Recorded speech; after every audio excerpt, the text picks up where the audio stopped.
Everyone. तो आज हम लोग बात करेंगे वैसेक्टमी के बारे में। वैसेक्टमी यानी कि जिसको नसबंदी भी कहते हैं। सो वो क्या प्रोसीजर होता है और उसमें हम लोग कैसे वो किया जाता है और उसके क्या कॉम्प्लिकेशंस होते हैं, इन सब के बारे में। तो वैसेक्टमी एक ऐसा प्रोसीजर है जिसमें जो मेल स्पर्म्स होते हैं उनको जो कैरी करती है, जिसको बोलते हैं वास, जो कि एक ट्यूब होती है, उसको हम लोग डिवाइड करके उसको बांध देते हैं, जिससे कि स्पर्म्स जो हैं वो प्रेगनेंसी के लिए जो इजैकुलेट होते हैं वो ना हो पाए और प्रेगनेंसी ना हो पाए। तो सबसे पहले हम लोग थोड़ा एनाटॉमी समझेंगे। उसमें जो स्पर्म्स कैरी बनते हैं वो टेस्टिस में बनते हैं और टेस्टिस से ये कैरी होके वास के थ्रू सिक्रीट होते हैं हमारे सीमेन में।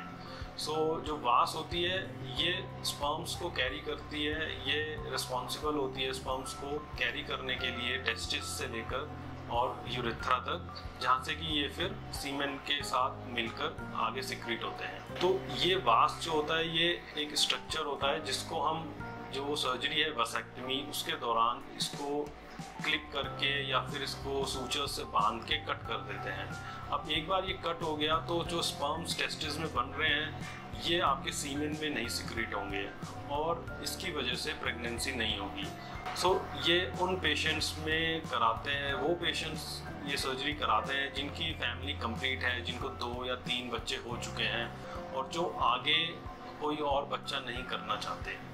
उन पेशेंट्स में वैसेक्टमी एक अच्छा ऑप्शन है स्टेरिलाइजेशन का, क्योंकि इससे आपके नॉर्मल जो सेक्स है या नॉर्मल इंटरकोर्स में कोई फ़र्क नहीं पड़ता है और नॉर्मल सीमेन इजैकुलेशन होता है, नॉर्मल सेंसेशंस होते हैं। उस सीमेन में स्पर्म्स नहीं होते, स्पर्म काउंट 0 होता है, तो उस कारण प्रेगनेंसी की संभावना बिल्कुल ना के बराबर होती है।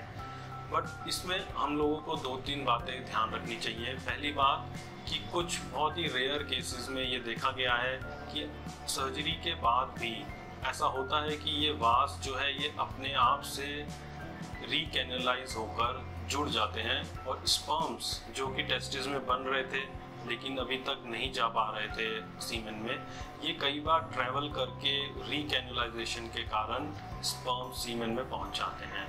तो ये बहुत रेयर केस होते हैं, बट ऐसे केसेस देखे गए हैं जिसमें वैसेक्टमी के बाद भी प्रेगनेंसी पॉसिबल होती है।